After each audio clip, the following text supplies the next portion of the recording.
Hello hi नमस्ते आदाब सत श्री अकाल, की हाल चाल, कैसे हैं आप लोग। मैं कुलदीप भंडारी स्वागत करता हूं आपका वेदांतुस क्लास 9 चैनल पे। एंड आज की इस वीडियो में हम लोग करने वाले हैं 20 important questions for your final exams, है ना। तो जैसे कि आप लोगों को पता है आपके फाइनल एग्जाम्स आने वाले हैं, तो उन एग्जाम्स को मद्देनजर रखते हुए मैं अब आप लोगों के लिए 20 क्वेश्चन, 25 क्वेश्चन, 30 क्वेश्चन, 50 क्वेश्चन, इस तरीके के क्वेश्चन आप लोगों की प्रैक्टिस के लिए लेकर आऊंगा, है ना। तो अब लगभग हमारे सारे चैप्टर्स खत्म हो चुके हैं, सिर्फ स्टैटिस्टिक्स बच गया है। स्टैटिस्टिक्स भी खत्म हो जाएगा, लेकिन उसके साथ साथ अब हमें क्वेश्चंस की प्रैक्टिस करनी है। जैसे प्रीवियस ईयर क्वेश्चंस हो गए, सैंपल पेपर के क्वेश्चंस हो गए, तो अब हम लोग उन क्वेश्चंस की प्रैक्टिस करेंगे, ठीक है। तो उसके लिए ये क्वेश्चंस आपको, अब देखो कॉन्सेप्ट नहीं बताऊंगा मैं, कॉन्सेप्ट हम सीख चुके हैं। अगर आपको कॉन्सेप्ट सीखना है तो आप पुरानी वीडियोस को देख सकते हो, हर चैप्टर का वन शॉट वीडियो देख लेना कॉन्सेप्ट सीखने के लिए। अभी अपन लोग सिर्फ और सिर्फ क्वेश्चंस पे फोकस करेंगे, ठीक है, प्रैक्टिस के लिए।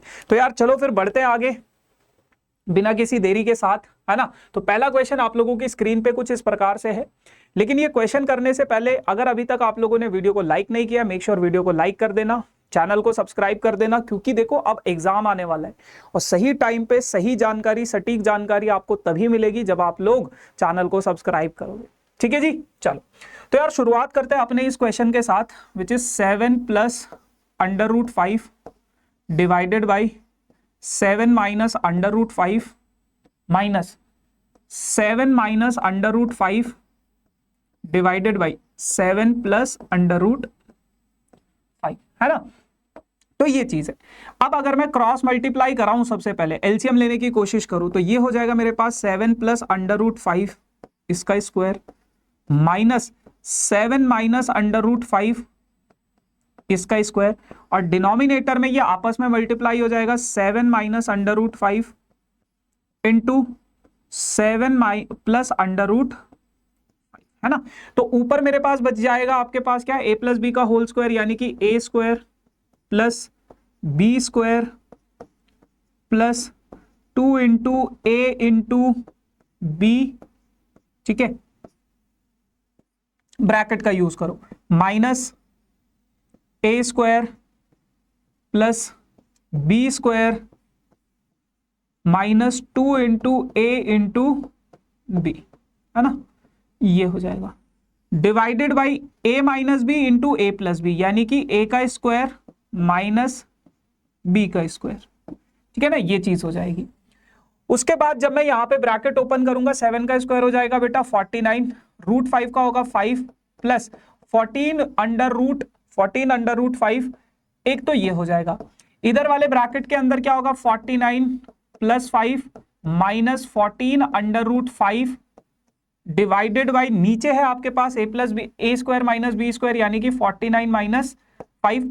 तो जैसे ही मैं ब्रैकेट्स को ओपन करूंगा तो 49 प्लस 5 कितना हो जाएगा, ये 54 हो जाएगा, plus 14 under root 5 minus 54 plus minus minus plus हो जाएगा 14 अंडर रूट 5 डिवाइडेड बाई 44।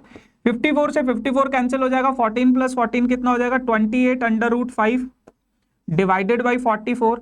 सो 4 से कट करोगे 11, 4 से कट करोगे 7, so it will be what, 7 under root 5 divided by 11, इतना बच जाएगा आपके पास। यही है पांडे जी, 7 2 14, ठीक है ना, ये बच जाएगा। अब आपके पास क्या है, अरे ये कहां से आ गया, अब आपके पास क्या है बेटा, ये जो आपके पास बचा है, आपके पास बचा कितना है, 7 अंडर रूट 5 अपॉन 11, है ना। 7 अंडर रूट 5 अपॉन 11 बचा है, तो 7 अपॉन 11 ये किसके बराबर है बेटा, p minus 7 under root 5 q के। देखो यहां पे कोई रेशनल नंबर नहीं है, यहां पे कोई रेशनल नंबर नहीं है, तो ये p की वैल्यू क्या हो जाएगी बेटा, 0 हो जाएगी, क्योंकि कोई रेशनल नंबर नहीं है। और ये जो q है बेटा, ये जो इरेशनल वाला टर्म है, ये पूरा का पूरा इसके इक्वल होगा, यानी कि 7 अंडर रूट 5 अपॉन 11 किसके बराबर होगा, माइनस 7 अंडर रूट 5 अपॉन 11, ओ सॉरी 11 नहीं है, इंटू क्यू। 7 से 7 कैंसिल, अंडर रूट 5 से अंडर रूट 5, तो यहां पे बचेगा 1 upon 11 is equals to minus q. तो क्यू की वैल्यू क्या हो जाएगी, ये माइनस साइन इधर आ जाएगा, तो क्यू की वैल्यू आ गई माइनस 1 अपॉन 11, ठीक है बाबूजी। चलो ऐसे कर लोगे, आगे बढ़ते हैं। देखो अगला क्वेश्चन आप लोगों के पास पॉलिनोमियल्स है, बहुत बढ़िया सा क्वेश्चन है। 2 की power a is equals to 3 की power b is equals to 6 की पावर c, आपको ये प्रूफ करना है। तो देखो सबसे पहले आपके पास ये जो है 2 की power a is equals to 3 की power b is equals to 6 की power c is equals to k के इक्वल मान लो। तो यानी कि 2 की पावर a जो होगा वो किसके बराबर हो जाएगा बेटा, k के इक्वल हो जाएगा। तो 2 की वैल्यू किसके बराबर हो जाएगी, k की पावर 1/2, ठीक है, और 1/a, सॉरी 1/a। अरे अरे अरे अरे कैसे कैसे कैसे समझो। देखो 2 की पावर a, अगर मैं इस साइड इधर 1/a से मल्टीप्लाई कर दूं तो k की साइड यहां पे भी मुझे 1/a से मल्टीप्लाई करना पड़ेगा। a से a कैंसिल हो जाएगा तो 2 की वैल्यू कितनी हो जाएगी, k की पावर 1/a हो जाएगा, है ना। k की वैल्यू क्या हो जाएगी, 1/a हो जाएगा। उसी तरीके से बेटा अगर मेरे पास है 3 की पावर b इस पूरे की इज इक्वल्स टू k, तो 3 की पावर अगर b है इस पूरे की पावर 1/b हो जाएगा, तो k की पावर क्या हो जाएगा, 1/b। b से b कैंसिल करोगे तो 3 इज इक्वल्स टू कितना हो जाएगा, k की पावर 1/b। तो 3 इज इक्वल्स टू k की पावर 1/b। उसी तरीके से उसी लहजे से आपके पास 6 की पावर c है, तो 6 की पावर c ये भी k के बराबर है। यहां पे भी 1/c से मल्टीप्लाई कर देते हैं, यहां पे भी करना पड़ेगा 1/c, c से c कट गया तो 6 की वैल्यू किसके इक्वल आ गई, k की पावर 1/c के इक्वल आ गई। पॉलिनोमियल का नहीं है ये, सॉरी नंबर सिस्टम का है। अब आपको पता है बेटा 2 इंटू 3 किसके बराबर होता है, आप बोलोगे भैया 6 के बराबर होता है। आओ, तो आपको पता है 2 इंटू 3 किसके बराबर होता है, 6 के। 2 की जगह पे मैं k की पावर 1/a लिख सकता हूं, 3 की जगह पे मैं k की पावर 1/b लिख सकता हूं, और 6 की जगह पे मैं k की पावर 1/c लिख सकता हूं। जब बेस सेम होता है तो पावर क्या हो जाती है, ऐड हो जाती है, यानी कि 1/a plus 1/b is equals to k की पावर 1/c। अब देखो अगर बीच में इक्वल का साइन है, बेस सेम है, बट पावर्स क्या है आपके पास, अलग है, तो ये पावर क्या हो जाती है आपस में इक्वल, यानी कि 1/a plus 1/b is equals to 1/c। b को इधर a को इधर, तो b plus a divided by a b is equals to 1/c। Reciprocal करोगे तो ए बी आ जाएगा ऊपर और नीचे आ जाएगा a plus b is equals to c। तो इस तरीके से आप लोग इसको प्रूफ कर लोगे, बहुत सिंपल सी कहानी है, कोई मुश्किल नहीं है, बहुत इजी से क्वेश्चंस है अगर आपका कॉन्सेप्ट अच्छा होगा तो। अब देखो बहुत बढ़िया सवाल है, कह रहे हैं कि x² माइनस 3x प्लस 2 अगर इसको डिवाइड करेगा तो आपके पास एग्जैक्टली डिवाइड कर रहा है, तो आपको a और b की वैल्यू निकालनी है। यानी कि ये पूरा का पूरा इसका फैक्टर है। हमने कुछ क्वेश्चंस ऐसे किए थे कि आपके पास लीनियर इक्वेशन अगर इसका फैक्टर होता था तो x की जो भी वैल्यू आती थी वो आपके पास उसमें सब्स्टिट्यूट करके रिमाइंडर 0 हो जाता था। यानी कि यहां से हमें क्या पता चला कि x² माइनस 3x प्लस 2 ये क्या है, ये इसका फैक्टर है, और फैक्टर होगा तो इसको 0 के इक्वल रखना पड़ेगा x की वैल्यू निकालने के लिए। अब अगर मैं यहां से मिडल टर्म स्प्लिटिंग करूं तो मिडल टर्म स्प्लिटिंग कैसी हो जाएगी बेटा, ऐसी होगी शायद, -2x माइनस x प्लस 2। ठीक है, मिडल टर्म स्प्लिटिंग करूंगा तो पहली दो टर्म्स में से x कॉमन आ रहा है, x माइनस 2 बचेगा, आखिरी दो टर्म्स में से कुछ कॉमन नहीं आ रहा है तो 1 ले लो, x माइनस 2 बचेगा। ठीक है, x माइनस 2 यहां भी है, यहां भी है, x minus 2 into x minus 1 equals to 0। एक बार इसको 0 के इक्वल रखोगे तो x की वैल्यू आ जाएगी बेटा 2, और एक बार अगर इसको 0 के इक्वल रखोगे तो x की वैल्यू आ जाएगी बेटा 1। यानी कि जब मैं x की वैल्यू 1 और 2 सब्स्टिट्यूट करूंगा इस इक्वेशन में तो रिमाइंडर क्या आ जाएगा, 0। तो इक्वेशन क्या है, x की power 3 minus 6x² plus ax plus b, है ना। तो x की जगह पे लिख दो 2 की पावर 3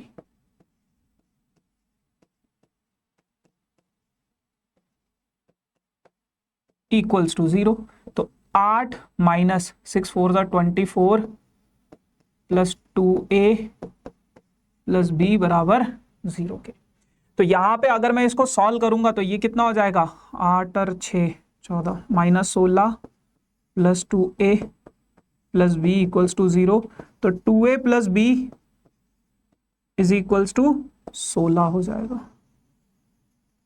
ठीक है जी, ये चीज है।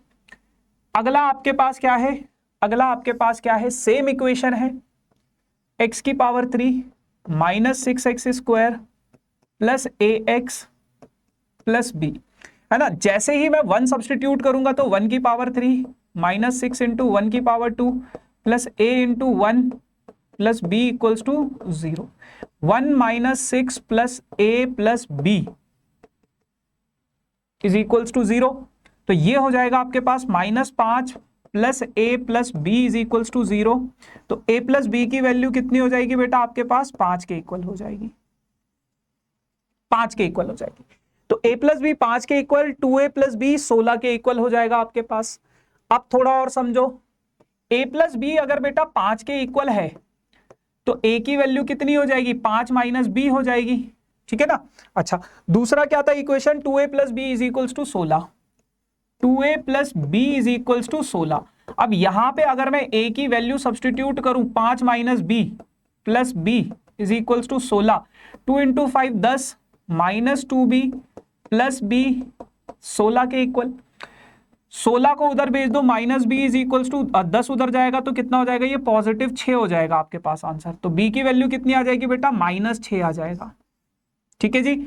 अच्छा, उसके बाद अगर आप a की वैल्यू निकालना चाहते हो तो यहां से निकाल लो, a is equals to 5 minus b की जगह पे कितना है, -6 है, तो माइनस माइनस क्या हो जाता है, प्लस हो जाता है। सो 5 प्लस 6 कितना हो जाएगा, 11 हो जाएगा। तो a की वैल्यू आ गई 11, b की वैल्यू आ गई -6, a की वैल्यू आ गई 11, ठीक है जी।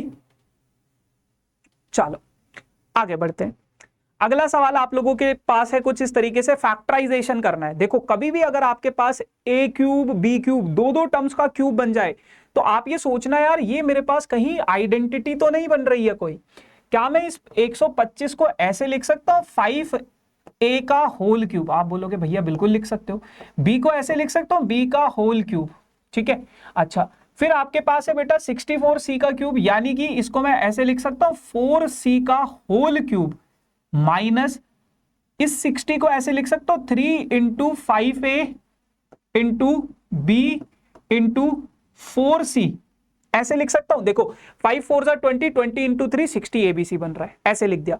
अब ये आइडेंटिटी मुझे लग रही है x cube minus y cube minus z cube minus 3xyz की, और इसकी आइडेंटिटी आपको याद होनी चाहिए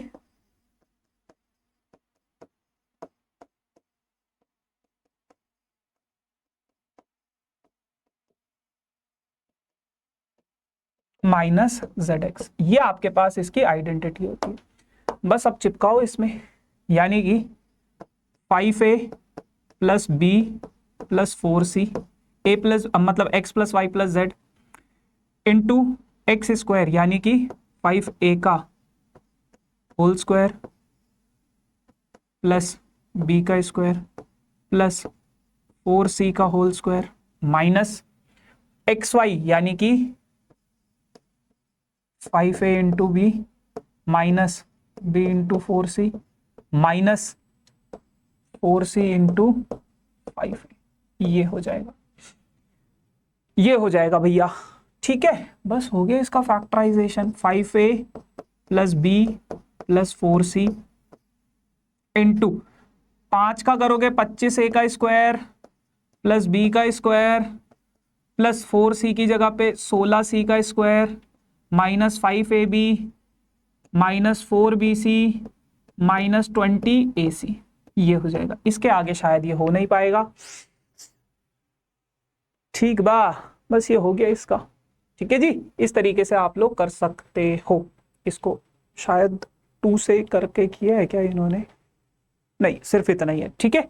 तो ये आपके पास फाइनल आंसर हो जाएगा।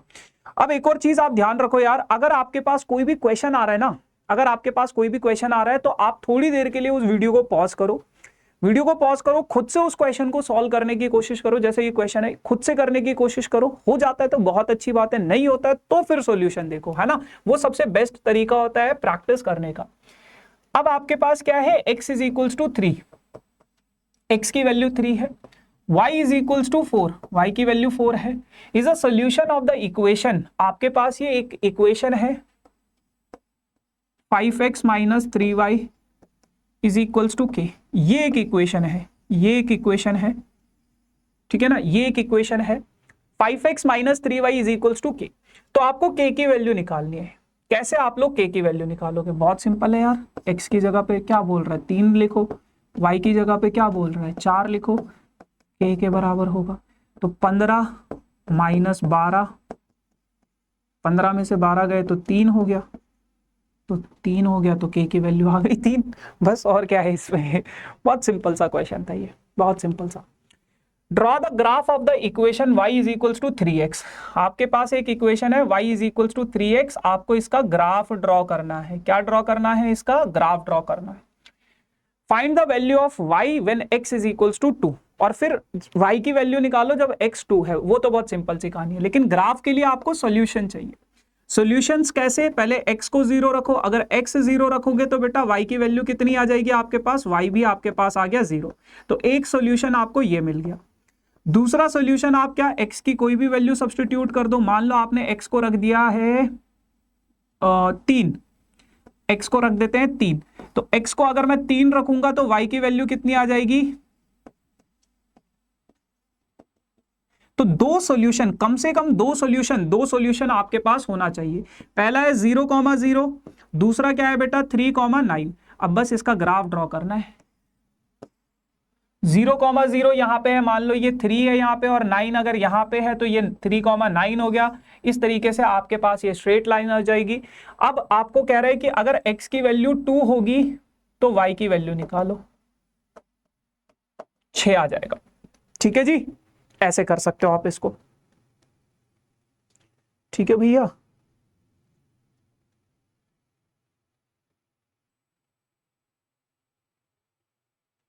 चलो आ जाओ, आगे बढ़ते हैं, आगे बढ़ते हैं। आगे आपके पास ये एक सवाल है लाइन्स एंड एंगल्स का। क्या कहता है कि ये एक फिगर है, इसमें आपको एसक्यूटी ये वाला एंगल निकालना है। देखो बहुत सिंपल सी कहानी है। अगर मैं इस वाले एंगल को x मान लूं तो इधर वाले ट्राइंगल में देखो, इधर वाले ट्राइंगल में आपके पास हो जाएगा x plus 40 plus 95। Angle linear पे एंगल सम प्रॉपर्टी, सॉरी, 180 के इक्वल होगा। तो 95 प्लस 40 कितना हो जाएगा? 135 हो जाएगा, इज इक्वल्स टू 180 हो जाएगा। 135 अगर मैं इधर शिफ्ट कर दूं तो 180 माइनस 135 हो जाएगा, जो कि आपके पास कितना हो जाएगा? x is equals to 45 degree. तो x की वैल्यू आपके पास कितनी आ जाएगी? 45 डिग्री, है ना। तो अगर ये 45 डिग्री का है तो इधर वाला भी कितना हो जाएगा? 45 डिग्री। अब ये वाला एंगल y मान लो, ये वाला एंगल अगर मेरे पास y है तो इस वाले ट्राइंगल में देखो तो y plus 45 plus 75 is equals to 180। तो y plus 80 120 is equals to 180। तो y की वैल्यू कितनी हो जाएगी? 60 डिग्री।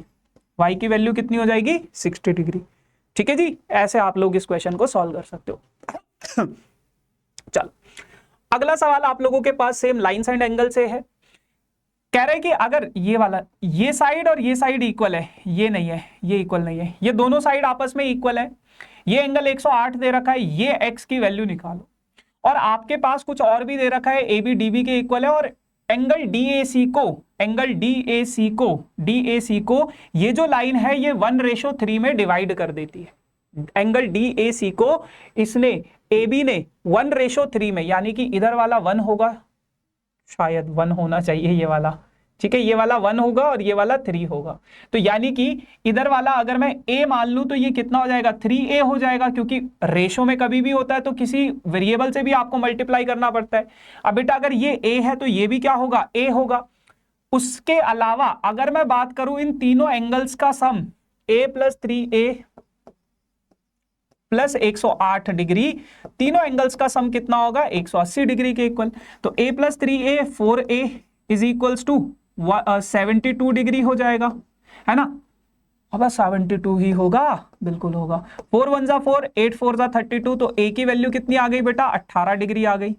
अब अगर a की वैल्यू आपके पास 18 डिग्री है, a की वैल्यू अगर आपके पास 18 डिग्री है, तो यानी कि ये वाला एंगल 18 है, ये वाला एंगल 18 है, और इधर वाला एंगल था 3 इंटू ए यानी कि 36 हो जाएगा। तो ये निकालना पड़ेगा। सबसे पहले ये वाला एंगल निकाल लो, ये एंगल हो जाएगा बेटा y, है ना।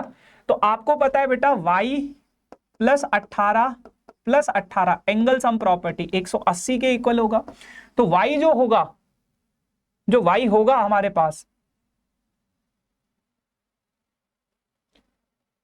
छू तो लिया है ये जिस्म तूने, रूह भी चूम ले, अल्फाज भीगे भीगे क्यों है मेरे, ओ बेखबर भीगे बदन। 144, ठीक है, 150 और 180। तो y की वैल्यू कितनी आ गई है आपके पास, 144। यानी कि अब अगर मैं यहां पे देखूं तो y क्या है, एक्सटीरियर एंगल है, और वो किसके इक्वल होना चाहिए, इन दोनों के सम के इक्वल। तो x plus 36 is equals to 144, और 36 उधर जाएगा तो x की वैल्यू आ जाएगी 144 माइनस 36। दोनों को सब्ट्रैक्ट करो, पहले 30 को सब्ट्रैक्ट करो तो बचेगा बेटा 114 पक्का, फिर उसके बाद 6 को भी घटा दो तो 108 बचना चाहिए। 108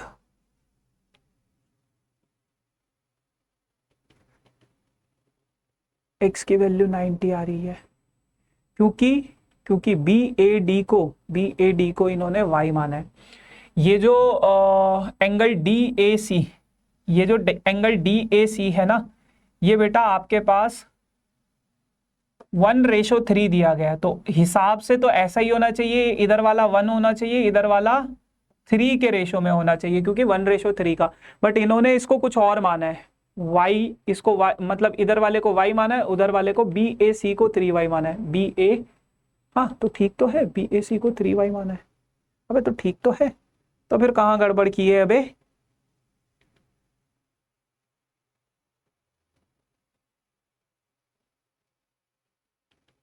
y का वैल्यू कितना आया, 18, हमारा भी उतना ही आया है, तो 18 है, तो इधर वाला 18 हो गया। फिर क्या किया है,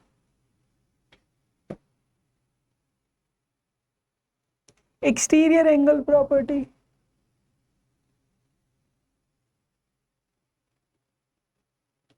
नहीं नहीं नहीं, मैं नहीं मानता।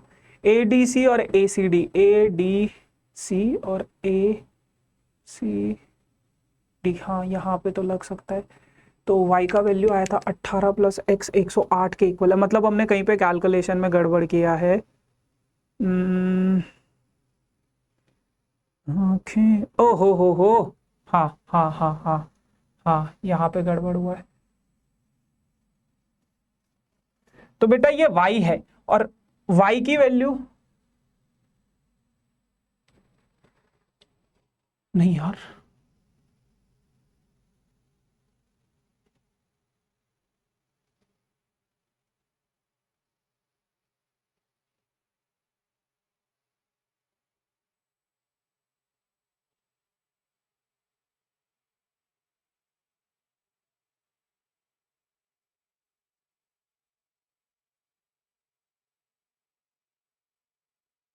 उस हिसाब से तो ठीक है।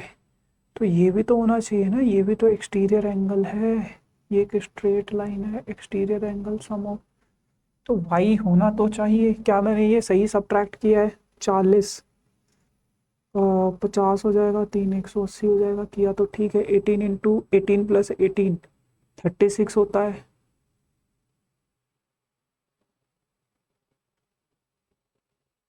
तो 144 is equals to 144 is equals to 36 plus x होना चाहिए। 36 को अगर इधर भेजेंगे तो 144 माइनस 36 होना चाहिए। ऐसा नहीं मान रहा है ये, आई डोंट नो। तो फिर यहाँ पे कुछ दिक्कत है, फिगर में कुछ गड़बड़ है, क्योंकि एक्सटीरियर एंगल प्रॉपर्टी तो यही कहती है sum of two opposite interior angles के इक्वल होता है। चल कोई बात नहीं, यहां तक हमने कर लिया था। मतलब मेरे को तो ये यार थोड़ा फिगर में कुछ दिक्कत लग रहा है ना, फिगर में या क्वेश्चन में कुछ गड़बड़ है। फिर अब अपन लोग क्या कर रहे हैं, अपन लोग सिर्फ अपने इस वाले एंगल को देख रहे हैं। ये एंगल y था जो कि 18, सॉरी y नहीं, ये एंगल अपना 18 था, ये एंगल x है, और ये क्या है 108 है। तो x प्लस 18 वही जो एक्सटीरियर एंगल प्रॉपर्टी मैंने लगाई थी, है ना, जो यहाँ पे पता नहीं क्यों नहीं लग रही है। तो x की वैल्यू आ जाएगी आपके पास 90, लगनी तो चाहिए थी यार, चलो कोई नहीं, ऊपर वाले की मर्जी नहीं थी। ठीक है, आ जाओ। ये सवाल हमने अपने सेशंस में भी किया है, रेगुलर सेशन में भी किया है, और बहुत आसान सा सवाल है ये। कह रहे कि पी क्यू आर एस एक स्क्वायर है, ये पी क्यू आर एस क्या है, एक स्क्वायर है। तो बेटा आपको पता है स्क्वायर की सारी साइड्स बराबर होती है, ये सारी साइड्स बराबर हैं, ठीक है। अबे ये क्या हो गया, आगे कैसे आ गया, सबटाइटल भी आ रहा है भाई यहाँ तो।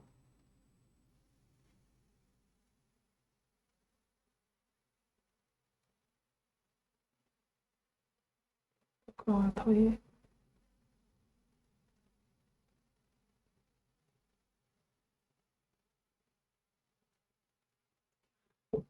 क्या हो जाता है भाई कभी कभी।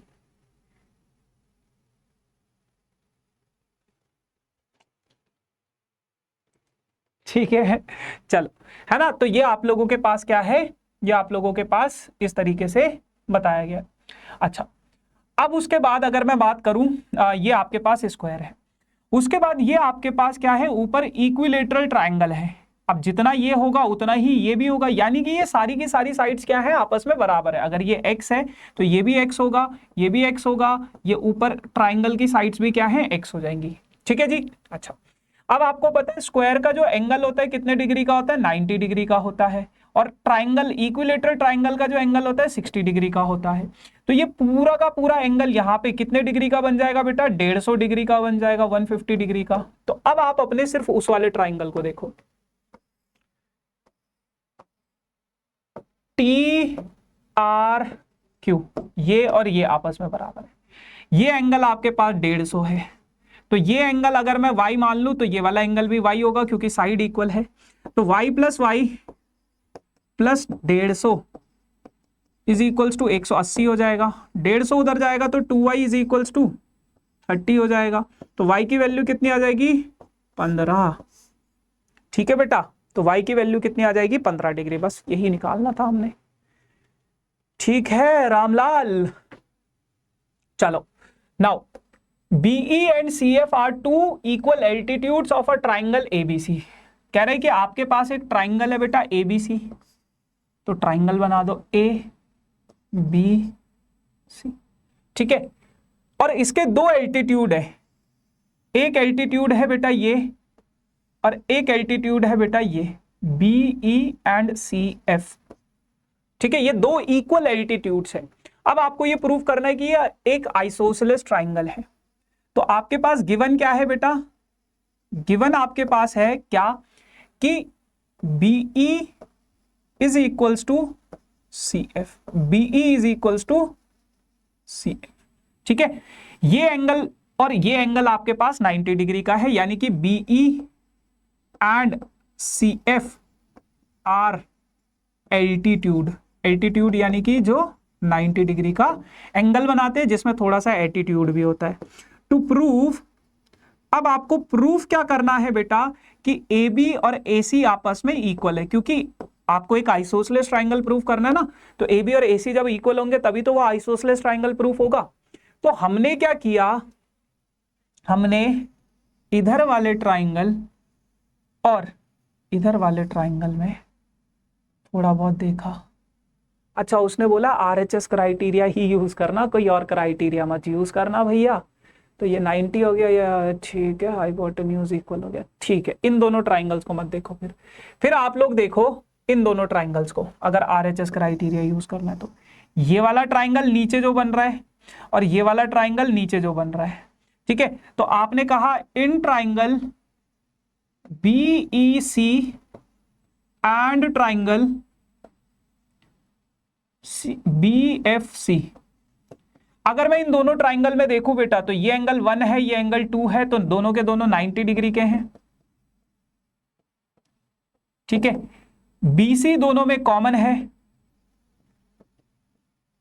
ठीक है, और ये एल्टीट्यूड भी दोनों में आपस में इक्वल दिया गया है, यानी कि BE is equals to C।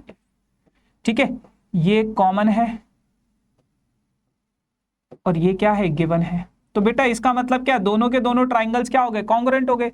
तो आपने कहा triangle BEC is congruent to the triangle BFC by RHS criteria. और जब इतना आपके पास हो गया तो अब आपने क्या बोला, CPCT से एंगल B और एंगल C आपस में इक्वल है बाई CPCT, कि ये वाले ट्राइंगल का ये एंगल, इधर वाले ट्राइंगल का ये पूरा एंगल। और बेटा अगर आपके पास ट्राइंगल ABC में, इन ट्राइंगल ABC में अगर एंगल B और एंगल C आपस में इक्वल है, बड़ा वाला ट्राइंगल, ये दोनों एंगल इक्वल है, तो ये साइड भी तो इक्वल हो जाएगी। तो आप बोलोगे AC और AB भी आपस में इक्वल हो जाएगा। क्यों? Opposite sides are equal if opposite angles are equal in a triangle. ठीक है जी।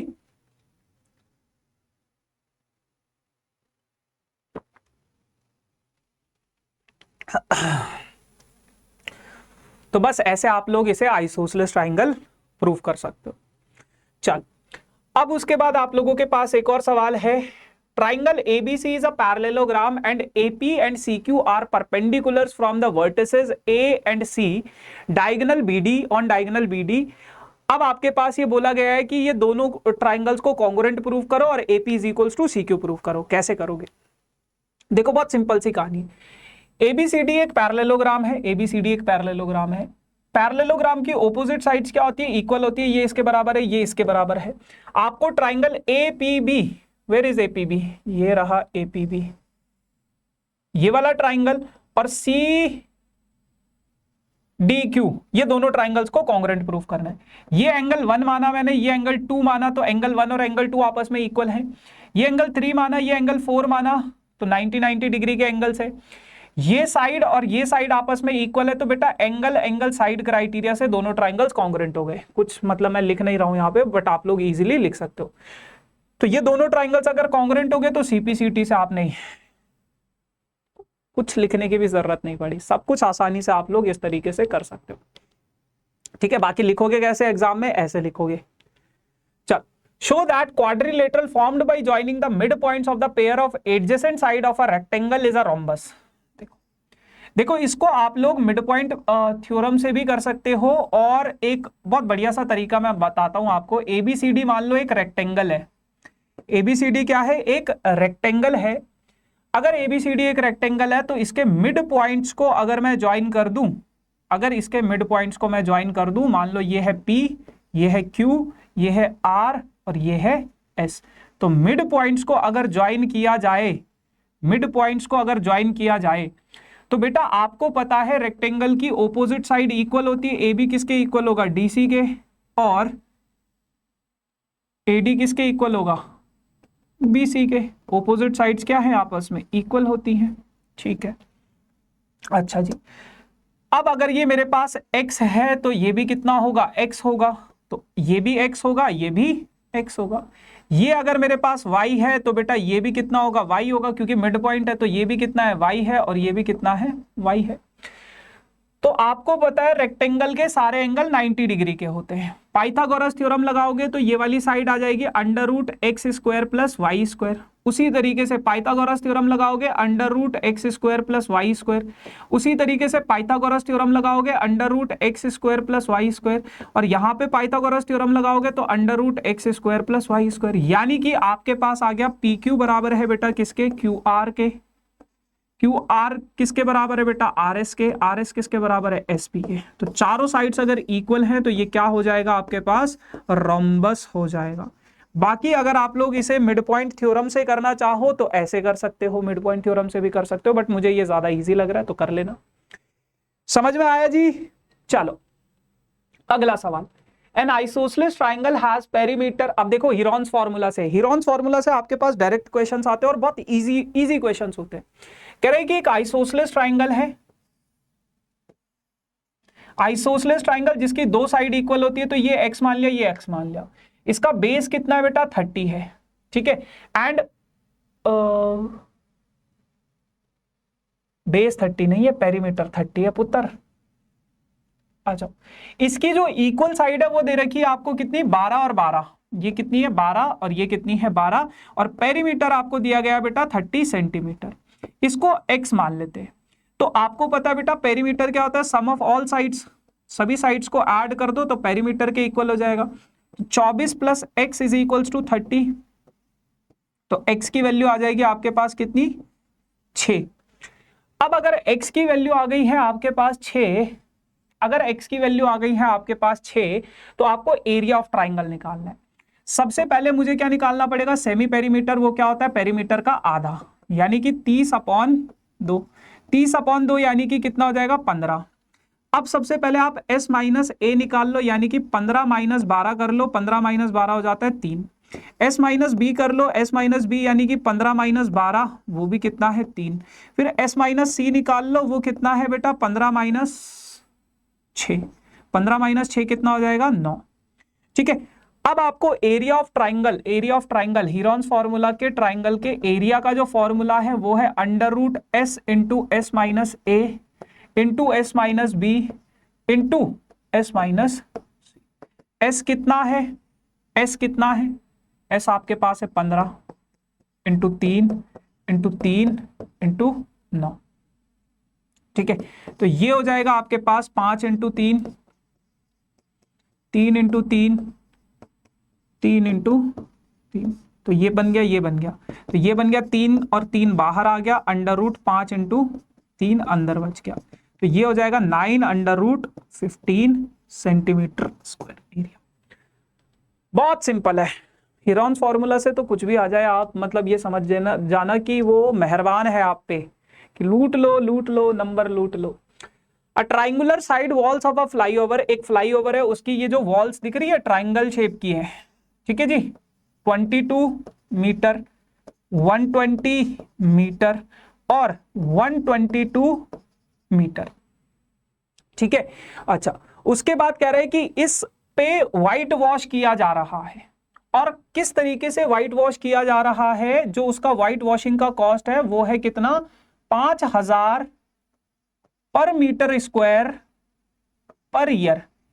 एक साल का 1 मीटर स्क्वायर का जो खर्चा है वो कितना है, 5000 रुपए है। एनसीईआरटी का सवाल है, लेकिन आपको ये जो करना है पूरे के पूरे वॉल पे जो पोस्टर लगाना है, आपको सिर्फ पूरे साल भर के लिए नहीं करना है, सिर्फ 3 महीने के लिए करना है, तो आपको उसकी कॉस्ट निकालनी। कॉस्ट निकालने से पहले आपको एरिया निकालना पड़ेगा, एरिया निकालने से पहले आपको सेमी पेरीमीटर निकालना पड़ेगा, जो कि होता है a plus b plus c divided by 2। तो a कितना है बेटा, 122 प्लस 22 प्लस 120 डिवाइडेड बाई 2, तो ये हो जाएगा 144, 4 और 4 144, 164, 264, 130, तो सेमी पेरीमीटर आ गया आपके पास 132।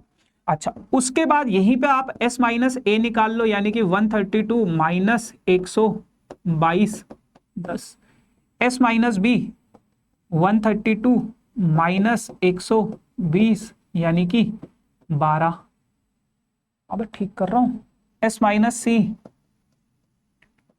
माइनस 22 यानी कि 110, है ना, ये हो जाएगा। अब आपके पास सारी चीजें आ गई, अब आप लोग एरिया निकाल लो, तो एरिया ऑफ ट्राइंगल क्या हो जाएगा, under root S into S minus A into S minus B into S minus, तो एस की वैल्यू कितनी आ गई आपके पास 132, एस माइनस ए कितना आ गया आपके पास 10 12 110। फैक्टराइजेशन अगर आप करोगे इनका, अगर आप इनके फैक्टराइजेशन करोगे 132 को 2 से डिवाइड करोगे तो बेटा कितना आ जाएगा आपके पास, बहुत सारा आ जाएगा बेटा आपके पास तो। अच्छा ये तो 11 से भी कट रहा है बे, 11 कम 11 इंटू 12, वाह, तो इसको 11 इंटू 12 लिख लो, तो ये हो जाएगा आपके पास 11 इंटू 2 इंटू 2 इंटू 3, ये आएगा। 10 को आप 10 एज इट इज लिखो। अच्छा ये ऐसे भी करने की भी जरूरत नहीं है यार, और आसानी से हो जाएगा। ये 132 को आप ऐसे लिख सकते हो 11 इंटू 12, 10 को एज इट इज, 12 को एज इट इज, 10 को एज इट इज। देखो 12 का भी पेयर बन गया, और ये 110 को 10 इंटू 11, 11 का भी पेयर बन गया और 10 का भी पेयर बन गया, तो ये आ गया आपके पास 11 इंटू 12 इंटू 10, तो ये आ गया आपके पास 1320 मीटर स्क्वायर। इतना आपके पास उस ट्राइंगल का एरिया आएगा। एक बार एरिया चेक कर लेते हैं, 1320, बिल्कुल सही है।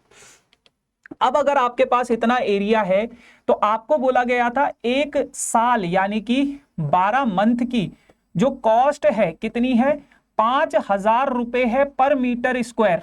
तो अगर 12 महीने की कॉस्ट इतनी है बेटा, तो एक मंथ की कॉस्ट कितनी हो जाएगी, तो एक मंथ की कॉस्ट हो जाएगी बेटा 5,000 अपॉन 12 पर मीटर स्क्वायर हो जाएगा। अब बेटा अगर एक महीने की इतनी है तो 3 महीने की कितनी होगी, 3 मंथ की कॉस्ट कितनी हो जाएगी, और वो हो जाएगी 5,000 अपॉन 12 इंटू 3। सो 3 4 जा 4 1 जा 4 2 0 4 5 जा 20 00 1500, यानी कि एक मीटर स्क्वायर का जो खर्चा आएगा कितना आएगा, 1500 रुपए आएगा। तो इतना टोटल कॉस्ट कितना हो जाएगा, फिर टोटल कॉस्ट बेटा एक मीटर का खर्चा है इतना, तो 1320 का खर्चा कितना हो जाएगा, 1500 से। अरे बाप रे, बहुत ज्यादा मुश्किल है। 16,50,000। ठीक है जी, चलो अब आपके पास एक और क्वेश्चन है सर्कल से। क्या कहता है, एंगल AOB। अरे ये बहुत बढ़िया सवाल है, इसको यहाँ पे बनाएंगे, इसकी चित्रकारी यहाँ पे थोड़ा बड़ा सा बनाएंगे और इसी फिगर में आपको समझ में आ जाएगा। ये पॉइंट A है, ये पॉइंट O है, ये पॉइंट B है। तो AOB ये एंगल आपको दिया गया है कितना, 40 डिग्री का। अब इन दोनों पॉइंट से यहां पे एक एंगल बन रहा है, तो ये एंगल कितना हो जाएगा बेटा, इसका हाफ हो जाएगा। समझ रहे हो ना, अरे समझ रहे हो कि नहीं समझ रहे हो, बिल्कुल, क्योंकि 2 पॉइंट से रिमेनिंग आर्क पे जो बनता है ये 100 डिग्री का है, ये वाला एंगल निकालना आपको। तो y + 100 + 20, y + 100 + 20 is equals to 180। तो ये हो जाएगा y + 120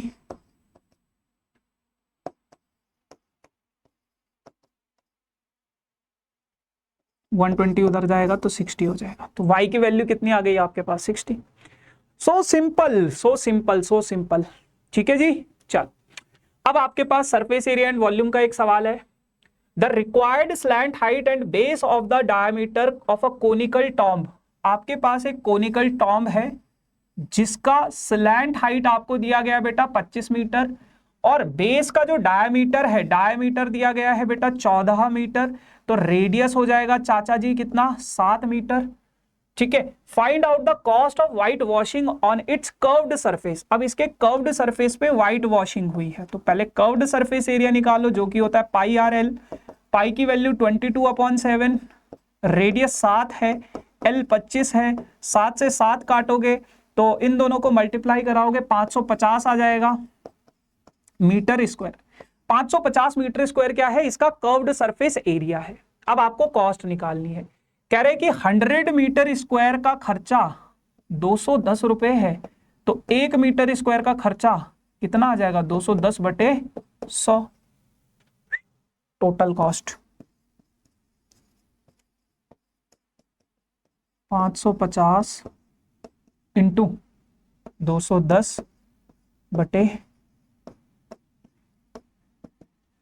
अब भैया इसको मल्टीप्लाई कर दो, 21 को 55 से मल्टीप्लाई कराओगे तो 5 5 दूनी 10, 105 यहां पे भी आएगा, 5 5 1 1 1155 रुपए। ठीक है, इतना आपके पास टोटल खर्चा आएगा उसका। ठीक है जी, चलो नाउ अगला फिर दोबारा से surface area and volume. Calculate the amount of ice cream that can be put into a cone. कह रहे कि एक कोन है, इस कोन में कितनी आइसक्रीम आ सकती है, कितना अमाउंट ऑफ आइसक्रीम आ सकता है, ये बता रहे हैं आपको, ये बताना है आपको। यानी कि क्या निकालना है, इसका कैपेसिटी निकालना है।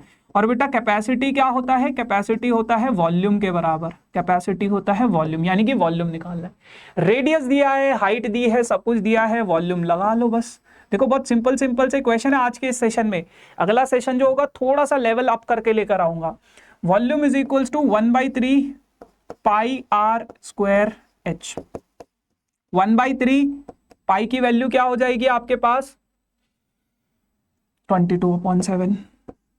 रेडियस 3.5 इंटू 3.5, हाइट कितनी है 12, 3 से कट करोगे 4, 7 से कट करोगे 0.5, तो 22 इंटू इसको 2 से करोगे 1, इसको 2 से करोगे 7, सो 22 इंटू 7 हो जाएगा 4, 7 4 जा 7 2 जा 14, 154 मीटर क्यूब। इतना आपके पास इस कोन का वॉल्यूम आ जाएगा जी। ठीक है चच्चा जी, 154। अब आपके पास क्या है कह रहा है कि बार ग्राफ को देखो, और बार ग्राफ को देखो और देखते रहो। अब क्या कहता है, what is the information does the bar graph given. ये कौन सी इंफॉर्मेशन देता है। मेरे को लगता है कि किसी बच्चे के इंग्लिश के मार्क्स इतने आए 60 100 में से, और हिंदी के मार्क्स कितने आए 35 आए, मैथ्स के, अरे वाह मैथ्स के मार्क्स सबसे ज्यादा आए 75 आए हैं। तो ये आपको एक बच्चे के मार्क्स बता रहा है, डिफरेंट डिफरेंट सब्जेक्ट में कितने कितने मार्क्स आए हैं। अच्छा, उसके बाद what is the average of his marks. आपको इसका एवरेज निकालना है, मार्क्स का एवरेज निकालना है। एवरेज कैसे निकालोगे बेटा, ये जो जितने भी मार्क्स हैं, जितने भी है 60, ये 50 है ना, तो ये कितने हैं आपके पास, पहला वाला है 60 प्लस 35 प्लस 35 के बाद क्या है, मैथ्स के कितने 75 प्लस 50 प्लस 65, और टोटल सब्जेक्ट्स कितने हैं 1 2 3 4 5, 60 और 50 110 हो जाएगा बेटा, 120 220 220 और 60 285, 5 5 जा 25 35 57 आना चाहिए। एवरेज जो है इनका 57 आना चाहिए। 280 है भाई, मतलब हमने कुछ गलत किया है। एक 60 हो गया, एक 35 हो गया। अच्छा लास्ट वाला 60 है, 65 नहीं है। वो पता नहीं चल रहा ना इस ग्राफ में कि कितना है, ये 60 है। ठीक है ना, तो ऐसे कर लोगे आप इसको। अगला सवाल आप लोगों के पास, ये आपके पास दो डेटा दे रखे हैं। इस डेटा का आपको फ्रीक्वेंसी डिस्ट्रीब्यूशन टेबल बनाना है। सबसे पहले एक चीज को समझो, ये आपके पास बेटा रेगुलर नहीं है, रेगुलर नहीं है, तो इनको रेगुलर बनाओ। इन दोनों के बीच में कितना डिफरेंस है बेटा, 1 का, उसको 2 से डिवाइड करोगे कितना आएगा 0.5। अब लेफ्ट साइड में वो 0.5 को क्या करना है, सब्ट्रैक्ट करना है, और राइट साइड में ऐड करना है। तो 1 से 0.5 को सब्ट्रैक्ट करोगे 0.5 आएगा, 6.5 बन जाएगा। फिर 7 से घटाओगे तो 6.5, इधर लेफ्ट वाले को सब्ट्रैक्ट, राइट वाले को ऐड, 12.5। फिर ऐसे करते करते ये आपके पास जो नया डेटा है कुछ कुछ ऐसा दिखेगा आपके पास, ऐसा, और उनकी रिस्पेक्टिव फ्रीक्वेंसीज जो है वो यही सेम रहेंगी। अब इनका क्या कर लेना, आपको क्लास मार्क्स निकाल लेना है। क्लास मार्क्स, क्लास मार्क्स कैसे निकालोगे बेटा आप, एक्सआई कैसे निकालते हैं, upper limit plus lower limit divided by 2, ऐसे ही निकालते हैं ना, ऐसे ही निकालते हैं ना class marks, upper limit plus lower limit divided by 2। Upper limit ये है, लोअर लिमिट ये है, 2 से डिवाइड कर दो। ठीक है, अब बेटा ये आपके पास एक्स एक्सिस पे होता है और ये आपके पास वाई एक्सिस पे होता है, तो इनका ग्राफ आपको बनाना है, यानी कि 3.5, 2। तो इसका ग्राफ अगर आप बनाओगे तो ऐसा बनेगा, दोनों के साथ, इधर वाला y1 और ये क्या हो जाएगा y2, सेम इसके साथ भी बनाना है। पहले इन दोनों का आपस में बनाना है, इनका आपस में बनाना है, फिर उसके बाद इसका इसके साथ, ये एक्स एक्सिस पे यही रहेगा, वाई एक्सिस का चेंज हो जाएगा। तो ऐसे आपके पास frequency distribution like frequency polygon graph बनता है। ठीक है, तो एक को डॉटेड लाइन से और एक को स्ट्रेट लाइन से रिप्रेजेंट कर देना, बाकी ये चीजें आपको आती है। So yes guys, this is all about for this session. I hope आप लोगों को वीडियो अच्छा लगा होगा, और अगर आपको ऐसे और वीडियो चाहिए तो कमेंट सेक्शन में जरूर मेंशन करना कि चाहिए। एंड मेक श्योर कि आप लोग इस चैनल का टेलीग्राम ग्रुप जरूर ज्वाइन कर लेना, जिसका लिंक डिस्क्रिप्शन में है। वहां पे हम सेशन के नोट्स, पीडीएफ, अपडेट सब कुछ डाल देते हैं, तो मेक श्योर कि आप वो टेलीग्राम ग्रुप भी ज्वाइन कर लेना। बाकी ये मेरा इंस्टाग्राम आईडी है, फॉलो कर सकते हो। ठीक है, एंड मेक श्योर कि लाइक, शेयर एंड सब्सक्राइब जरूर करना ऐसे ही अमेजिंग वीडियो के लिए। Bye bye.